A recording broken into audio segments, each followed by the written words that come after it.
أيها الإخوة، شاءت حكمة الله أن تكون الحياة دار ابتلاء.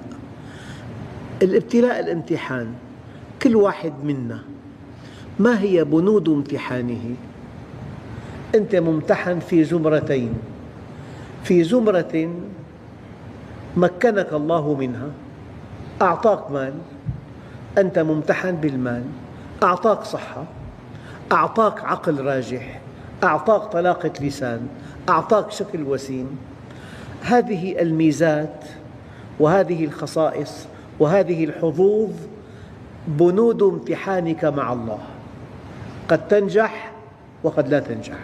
الآن في زمرة بنود أخرى، زوى عنك الصحة أحياناً، في متاعب بجهاز الهضم مستمرة، زوى عنك الوسامة، ما في وسامة، زوى عنك المال، دخل محدود، فأنت ممتحن في زمرتين: الحظوظ التي مكنك الله منها والحظوظ التي زويت عنك. من هنا جاء الدعاء الرائع: اللهم ما رزقتني مما أحب فاجعله عونا لي فيما تحب.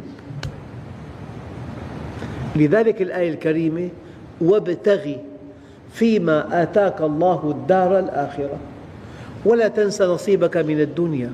يعني إذا آتاك الله المال ابتغ به الدار الآخرة، إذا آتاك الصحة استهلكها في طاعة الله، إذا آتاك الله مالا أنفقه في سبيل الله، إذا آتاك الله طلاقة لسان كن داعية إلى الله.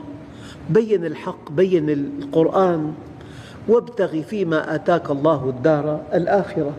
إذن في عندك زمرتان من الامتحانات: الحظوظ التي مكنك الله منها والحظوظ التي زواها عنك.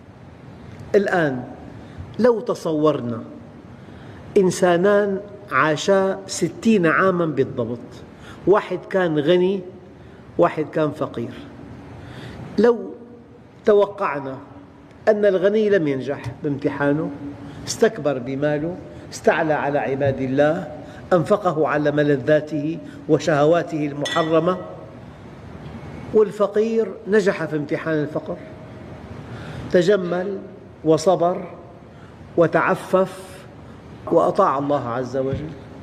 60 انتهوا، كم سنة بقيان بعد الموت؟ إلى أبد الآبدين. ما هو الأبد؟ والله أيها الإخوة، والله ما في عقل بالأرض يستوعب الأبد. ماذا أقول؟ بيننا وبين الشمس 156 مليون كيلومتر. تصور واحد بالأرض وأصفار للشمس، مو كل كيلومتر صفر، كل ميلي صفر. شو الرقم؟ هذا رقم العقل ما بيستوعبه. 156 مليون كيلومتر أصفار وكل ميلي صفر. هذا الرقم ضعه صورة وضع مخرجه لا نهاية، قيمة صفر. الدنيا صفر. لو أن الدنيا تعدل عند الله جناح بعوضة ما سقى الكافر منها شربة ماء. الغنى والفقر بعد العرض على الله. خذ ما شئت إنك مفارق، عش ما شئت فإنك ميت، أحبب ما شئت فإنك مفارق، اعمل ما شئت فإنك مجزي به. هكذا. لذلك العقل والذكاء والتوفيق والنجاح والتفوق في طاعة الله، ومن يطع الله ورسوله فقد فاز فوزاً عظيماً. إذن نحن في دار ابتلاء، والابتلاء منوع، إما إيجابي أو سلبي. لو كان الابتلاء سلبي، أنت أمام طريق مسدود، ما في عمل، وشاب، ما في زواج، ما في عندك بيت، يعني مشكلات الحياة لا تعد ولا تحصى، مرض معقد يحتاج إلى أموال طائلة، هذا كرب. قانون تفريج الكرب والله الذي لا إله إلا هو، وألقى الله بهذا الكلام: زوال الكون أهون على الله من أن تتقي الله ثم لا ترى الفرج. بأي مكان كنت، بأي زمان، بأي محيط، بأي بيئة، بأي نظام، بدولة غنية فقيرة، شرق غرب، ومن يتق الله يجعل له مخرجا. هذه شعار عظيم لكل شاب. مما تشكو؟ اتق الله. اتق الله يجعل لك مخرجا.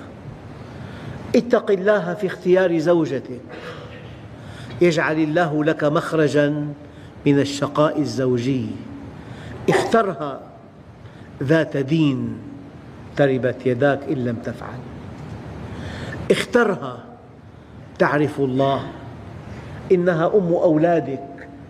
من يتق الله في اختيار زوجته يجعل الله له مخرجا من الشقاء الزوجي. ومن لا يتق الله في اختيار زوجته تريه النجوم ظهرا. المرأة جنة أو نار. ربنا آتنا في الدنيا حسنة وفي الآخرة حسنة.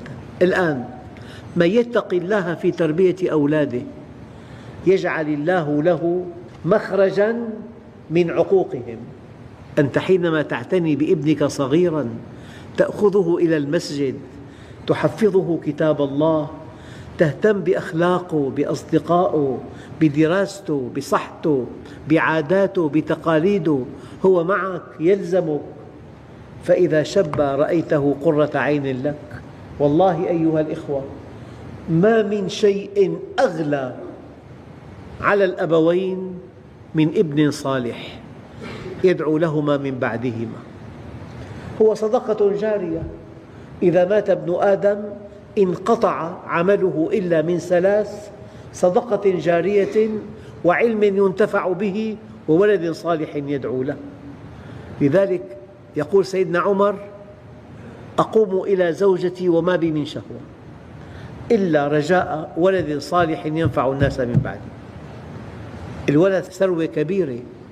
يا أيها الإخوة، نحن في امتحان، في عنا مشكلة زوجية، مشكلة بالأولاد، مشكلة بالدخل، مشكلة بالصحة. ومن يتق الله يجعل له مخرجا.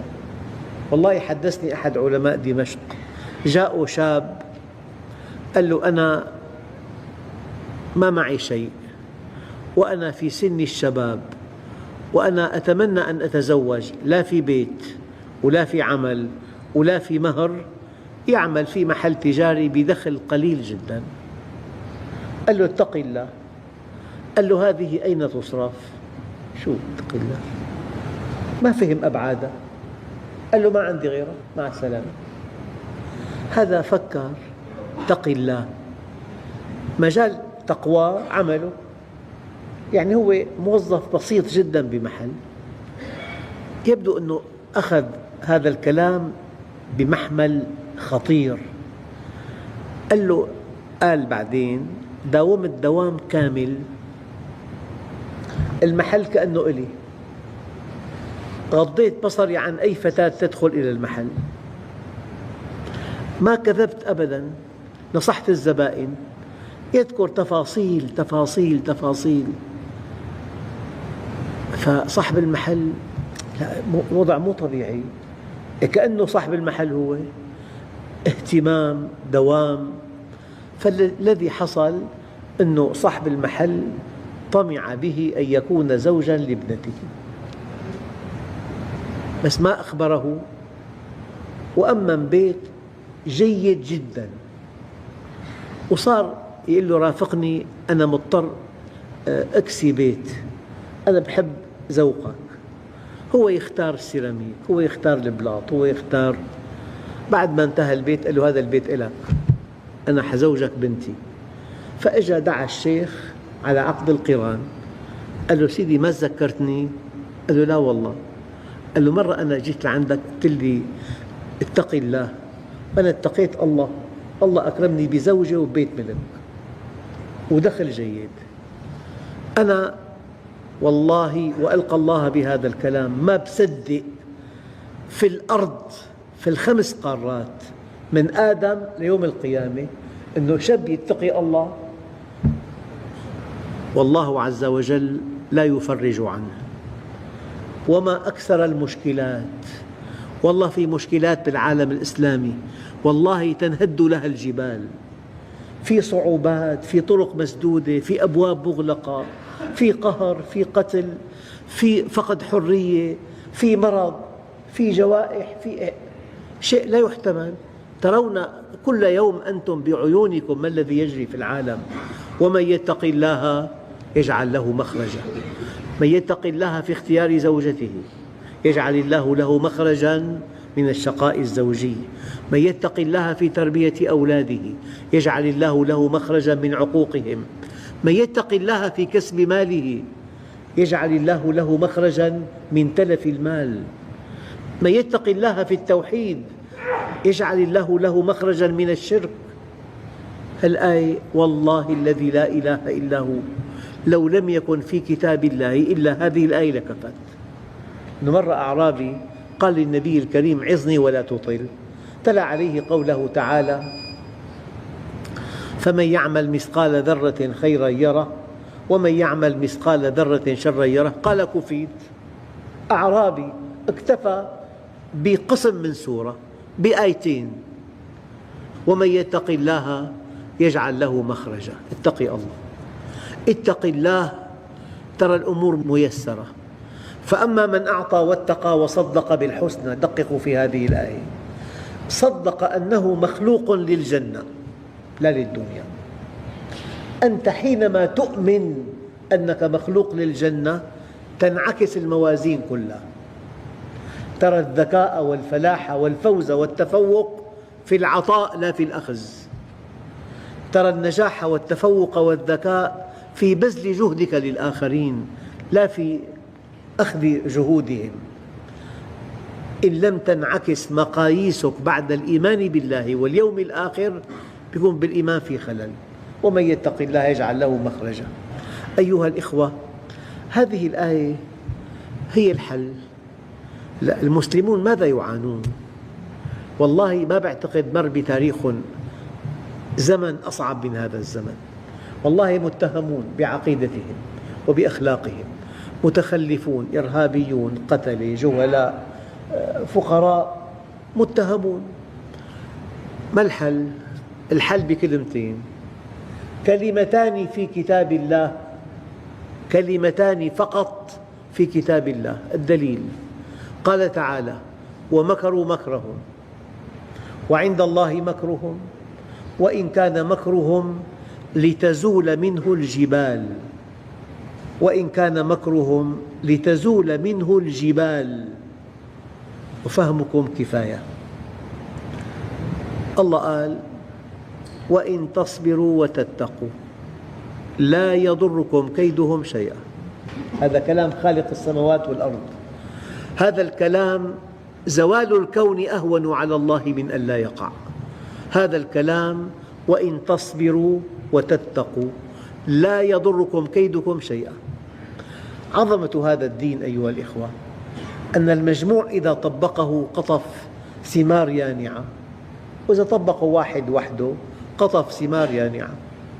يصلح دين جماعي ودين فردي إذا الناس شردوا عن الله ولم يستقيموا وتنكروا لهذا الدين وانغمسوا في الشهوات والمعاصي والآثام.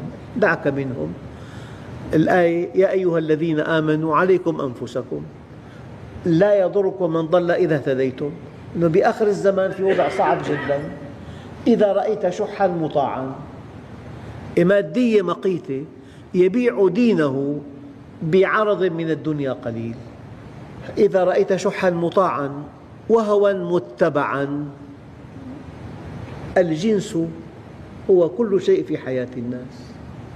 نحن أمة اقرأ، يعني بشهر رمضان، بشهر العبادة، بشهر التقوى، بشهر القرب، بشهر الصلة بالله ما في غير مسلسلات. هذا واقع الناس. كان شهر عبادة صار شهر فولكلوري، شهر ولائم. فيا أيها الإخوة إذا رأيتم شحا مطاعا وهوى متبعا وإعجاب كل ذي رأي برأيه، قال فامسك لسانك، أمسك لسانك والزم بيتك وخذ ما تعرف ودع ما تنكر، وعليك بخاصة نفسك ودع عنك أمر العامة.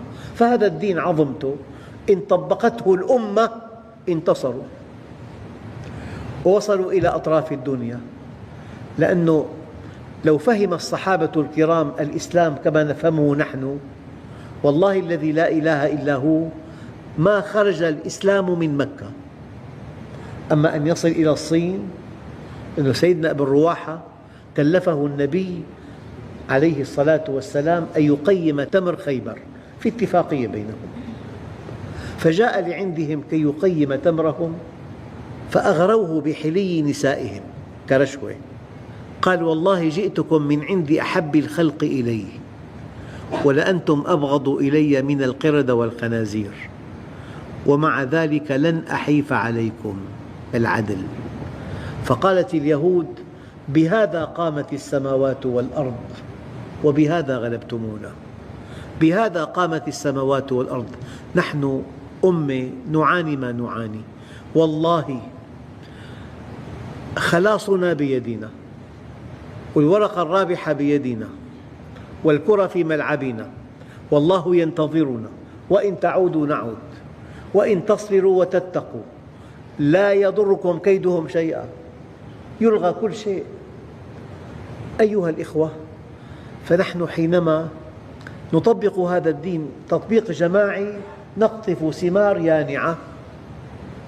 وعد الله الذين آمنوا منكم وعملوا الصالحات ليستخلفنهم في الأرض كما استخلف الذين من قبلهم، وليمكنن لهم دينهم الذي ارتضى لهم، وليبدلنهم من بعد خوفهم أمنا. 3 وعود: الاستخلاف والتمكين والتطمين. ونحن الآن لسنا مستخلفين ولا ممكنين ولسنا مطمئنين، هذه الحقيقة، والأمر بيدنا. فإما أن تطبق هذا الدين أيها الأخ المؤمن الكريم وحدك تقطف ثماره يانعة، أو أن يطبق المجتمع كله هذا الدين نقطف ثمارا جماعيا. فكل إنسان يتأمل ويدقق ويحقق، يرسم لحاله خطة، يبحث عن النقاط السلبية بحياته، وين في معاصي، وين في آثام، وين في تقصير، وين في تقصير بأداء الواجبات، وين في إنفاق غير صحيح، وين في كسب مال في شبهة. دقق. أذكر كلمة وردت في شأن الحج: من وقف في عرفات ولم يغلب على ظنه أن الله غفر له فلا حج له. أقيس على هذا، يجب أن يغلب على ظنك أن الله غفر لك، وأن الله قبلك، وأن الله أعتقك من النار، وأنك فتحت مع الله صفحة جديدة، وأنك اصطلحت مع الله، وأنك عدت إلى الله.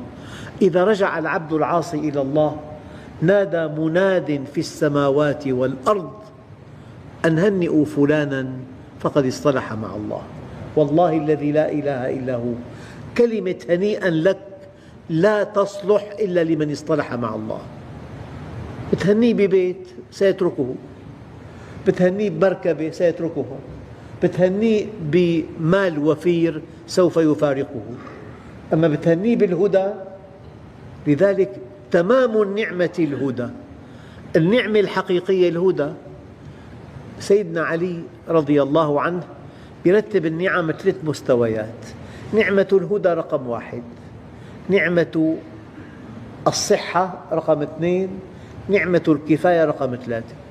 فإذا أصبح أحدكم آمنا في سربه معافى في جسمه عنده قوت يومه فكأنما ملك الدنيا بحذافيرها.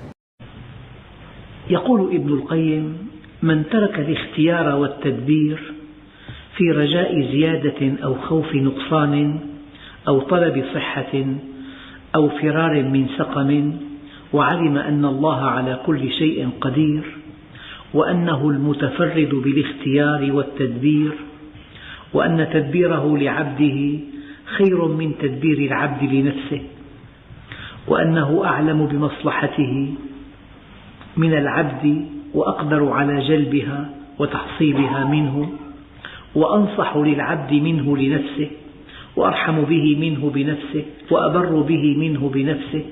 وعلم مع ذلك أنه لا يستطيع أن يتقدم بين يدي تدبيره خطوة واحدة ولا يتأخر عن تدبيره له خطوة واحدة، فلا متقدم له بين يديه ولا متأخر، فألقى نفسه بين يدي الله عز وجل وسلم الأمر كله إليه وانطرح بين يديه انطراح عبد مملوك ضعيف بين يدي ملك عزيز قاهر له التصرف في عبده بكل ما شاء.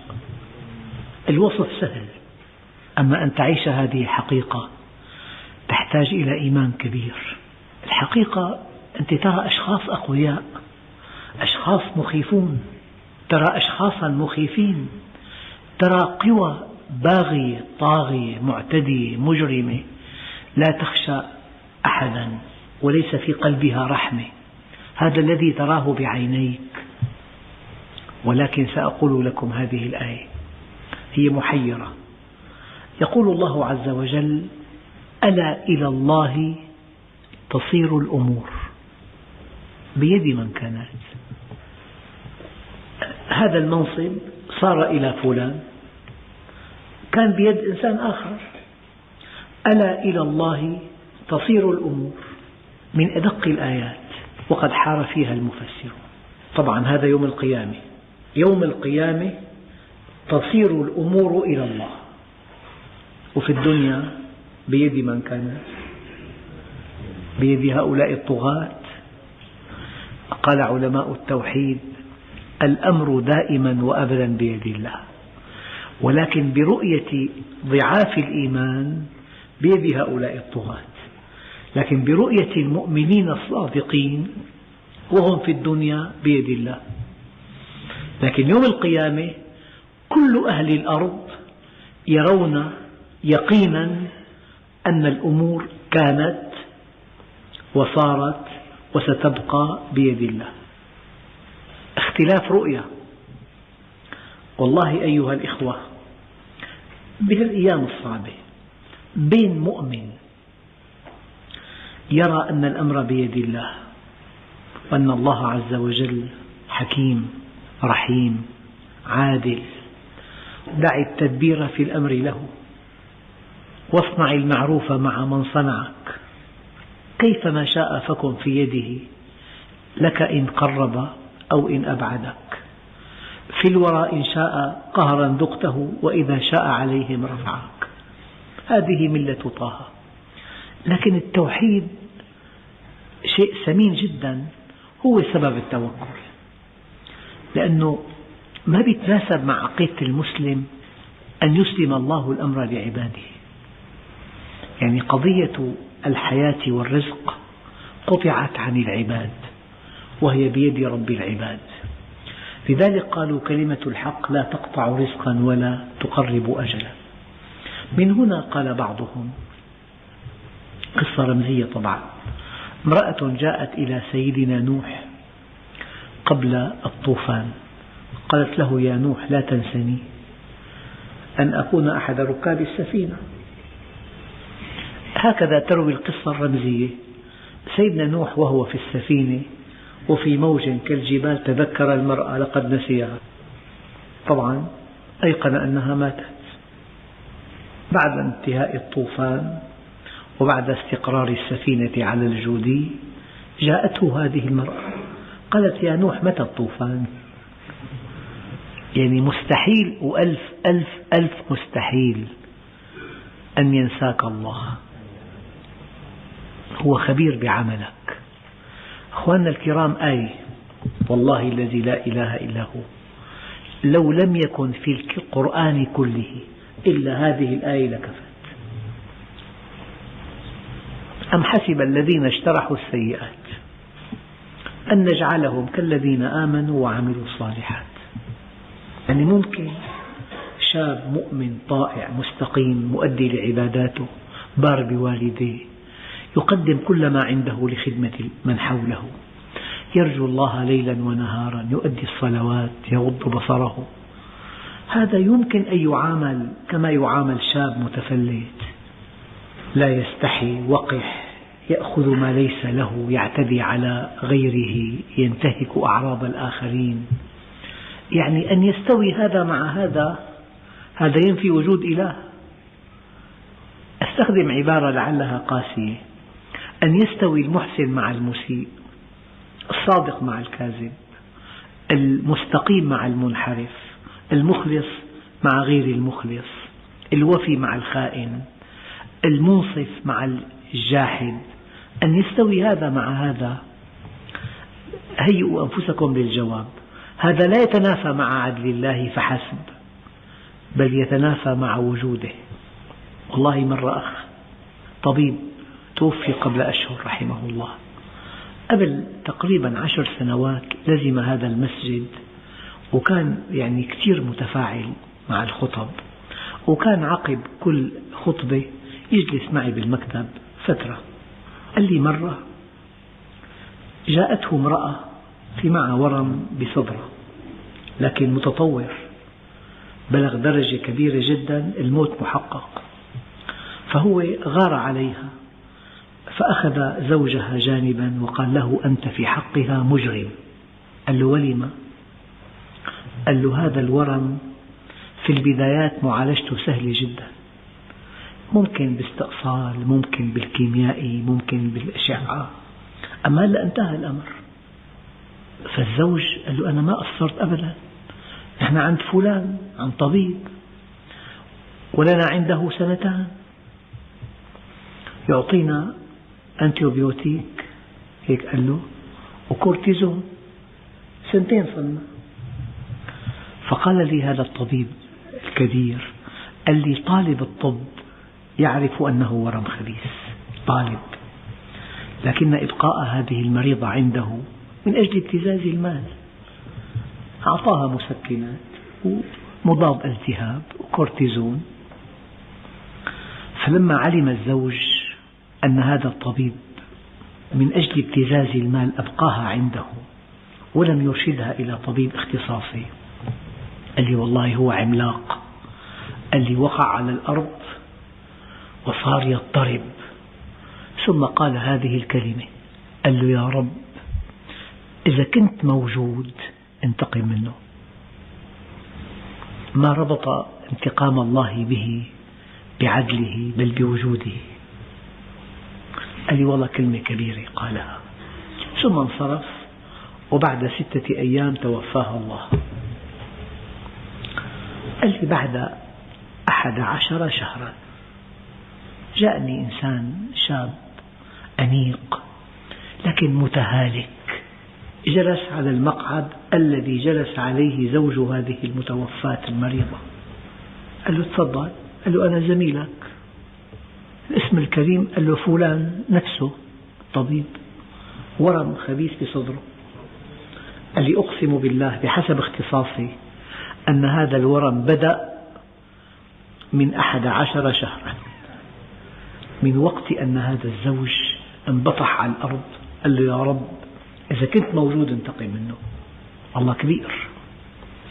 فيا أيها الإخوة الكرام، الإنسان إذا استقام يتوكل على الله، فإذا كان منحرفا أو كان مقصرا أو كان غارقا في بعض المخالفات أو له دخل مشبوه أو مقصر في بر والديه أو مقصر في تربية أولاده، يجد صعوبة بالغة في التوكل على الله. يعني ما بيليق بكمال الله يسلمك لغيره، يتحكم فيه غيره، ما بيليق. أما بيليق برحمته إذا في تقصير أن يخيفك من غيره. ولا أخاف ما تشركون به إلا أن يشاء ربي شيئا وسع ربي كل شيء علما. يعني ضربت البارحة مثل بإنسان فطرب له، قلت له: إنسان قوي بيهدد بنصدق وبيطلع الدولار، وخالق الأكوان إذا كان طمأن ما بنصدق.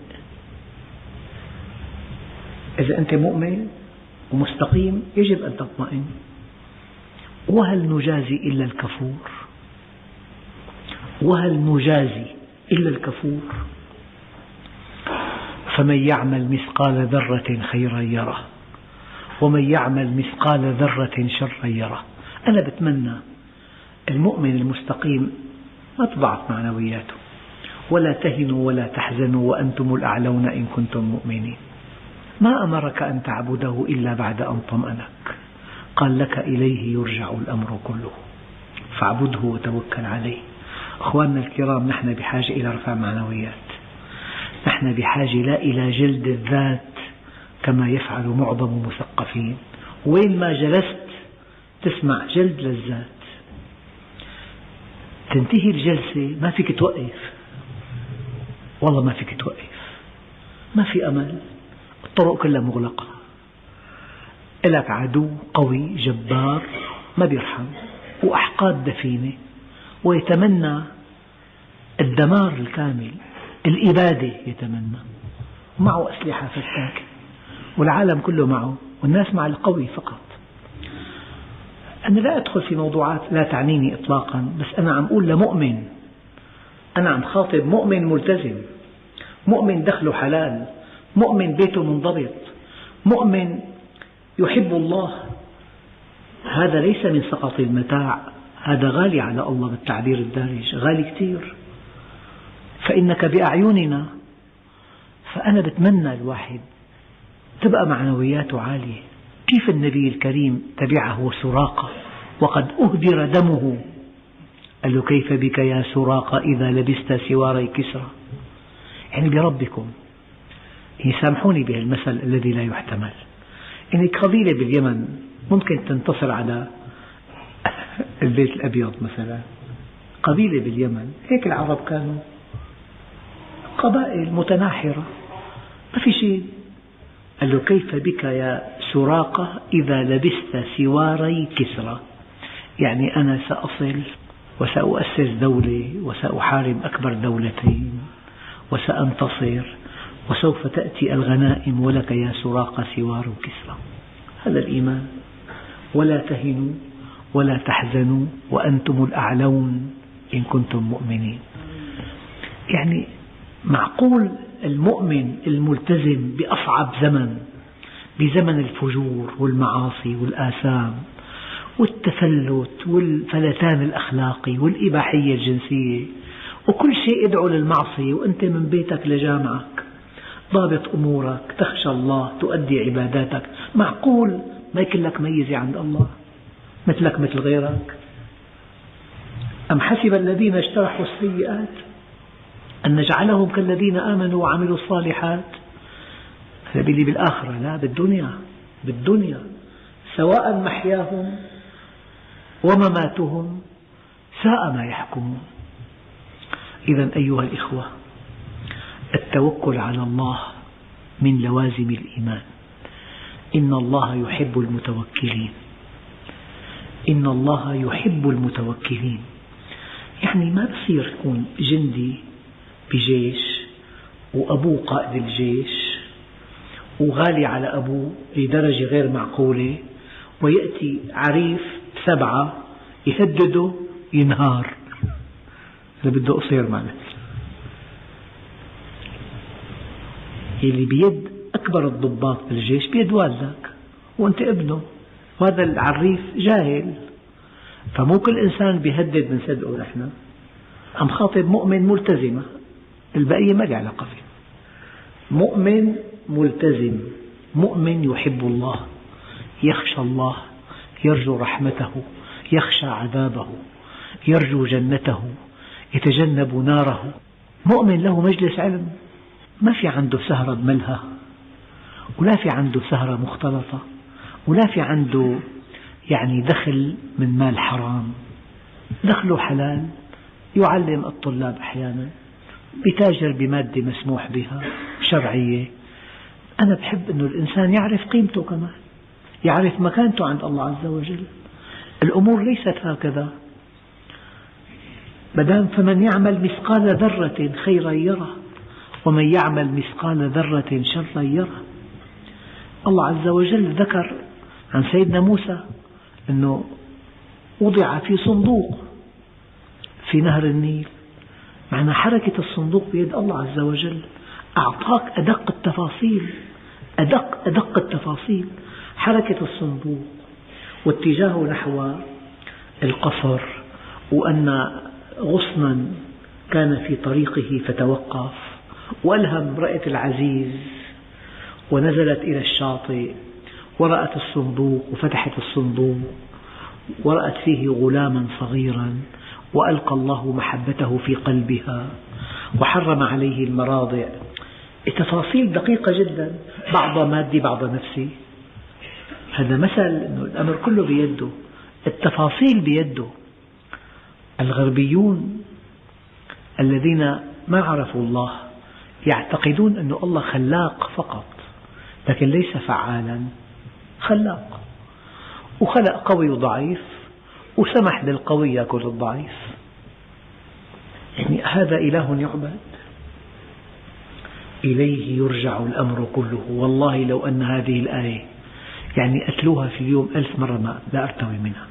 إليه يرجع الأمر كله فاعبده وتوكل عليه. وما رميت إذ رميت ولكن الله رمى، يد الله فوق أيديهم. الله عز وجل ينقذ المؤمنين وكذلك ننجي المؤمنين. قصة يونس لمن؟ يعني في وضع أصعب من سيدنا يونس في بطن حوت فجأة الله جعل قانون وكذلك ننجي المؤمنين. قصة سيدنا موسى مع أصحابه، وقال أصحاب موسى إنا لمدركون قال كلا. الله عز وجل ساق لنا قصص احتمال النجاة صفر. صور فرعون بقوته وعدده وعدته وجبروته وكبريائه واستعلائه واستكباره وأسلحته، ماشي وراء شرذمة قليلة فيهم سيدنا موسى ماشي. وصلوا إلى البحر، هات لشوف احتمال النجاة. البحر من أمامكم وفرعون وراءكم. وقال أصحاب موسى إنا لمدركون قال كلا إن معي ربي سيهدين. والله بهالمسجد إلي قريب طبيب عضو في لجنة حوض دمشق، فمرة زارني بعد الخطبة وصف لي وضع حوض دمشق. الوضع أقسم بالله بعد أن انتهى من حديثه ما عاد عندي إمكان وقف. انخفاض مستوى الحوض إلى العشر، والشام مقدمة على جفاف مميت. كلام علمي وخبراء وبيانات وإحصاءات. في العام التالي أذكر تماما كان الكلام بشهر تشرين، نزل أمطار بدمشق 350 مليمتر، هي مرة واحدة. هذه نزلت الأمطار في ينابيع من 30 سنة جافة تفجرت. مياه منين وصلت إلى الشام. في عين الصاحب تفجرت. بالغوطة 30 نهر صغير بعد الجفاف التام تفجر. 350 ميلي. إذا الله أعطى أدهش. نحن بدنا توحيد، توكل. التوحيد بيساوي توكل. كلما ازددت توحيدا ازددت إيمانا. المطلوب هو التوحيد. أما ما دام أنت في متاهة هددوا بكرة في حصار وارتفاع الأسعار ل5 أضعاف والدخل ثابت، بوقف التصدير بوقف الاستيراد، هذا كله كلام يثبط العزائم. يعني الله عز وجل بيده كل شيء. ملك تحدى شيخ النجارين، طلبوا بشيء مستحيل، طالبوا ب100 كيس نشارة أو بعدمه. بلغوا مساء، فهم موضوع قتل، فهي وصية، ودع أولاده ودع زوجته، أنا يقينه بالموت ب100 مليون. وطرقوا الباب الفجر جاهز. قال له لا، مات الملك، تعال ساوي تابوت له. يعني مين كان بيصدق هالكتلة الجبارة العملاقة اللي عندها أسلحة كافية لتدمير 5 قارات 5 مرات، الكتلة الشرقية؟ مين كان بيصدق أن تتداعى من الداخل؟ لا حرب ولا قصف ولا عدوان، تداعت من الداخل. يخربون بيوتهم بأيديهم فاعتبروا يا أولي الأبصار. يخربون بيوتهم بأيديهم فاعتبروا يا أولي الأبصار. إذن التوحيد يفضي بك إلى التوكل، وإن الله يحب المتوكلين. سأعيد هذه الفقرات. المؤمن يعلم أن تدبير الله لعبده خير من تدبير العبد لنفسه، وأن الله أعلم بمصلحته من العبد، وأقدر على جلبها وتحصيلها منه، وأنصح للعبد منه لنفسه، وأرحم به منه بنفسه، وأبر به منه بنفسه. وعلم مع ذلك أنه لا يستطيع أن يتقدم بين يدي تدبيره خطوة واحدة، ولا يتأخر عن تدبيره خطوة واحدة، فلا متقدم له بين يديه ولا متأخر، فألقى نفسه بين يديه وسلم الأمر كله إليه، وانطرح بين يديه انطراح عبد مملوك ضعيف بين يد ملك عزيز قاهر، له التصرف في عبده بكل ما يشاء. أنا كنت أقول لكم دائما، الآن المشكلة ليست في تصديق الخبر أو تكذيبه، لأن الأرض أصبحت سطح مكتب كلها، كانت قرية أصبحت بيت، أصبحت غرفة، الآن سطح مكتب. يعني الذي يجري في العالم بعد دقيقة تراه رأي العين، وما في شيء مكتوم، كله واضح. لكن المشكلة الآن كيف تفسر ما يجري فقط. في تفسير علوي إلهي إيماني توحيدي، وفي تفسير أرضي شركي. التفسير الأرضي بيخليك تبرك، بيخليك تنشل، ما في أمل. والتفسير السماوي ينتهي بك إلى أن الكرة عندك، وإن تعودوا نعود. هذا الملخص. التفسير الأرضي قهر، أما السماوي تسليط، ولو شاء الله تسلطهم عليكم. التفسير السماوي تسليط حكيم، تسليط موظف للخير. وإن تعودوا نعود، أنا أنتظركم يا عبادي. يعني إن تابوا فأنا حبيبهم، وإن لم يتوبوا فأنا طبيبهم، أبتليهم بالمصائب لأطهرهم من الذنوب والمعايب.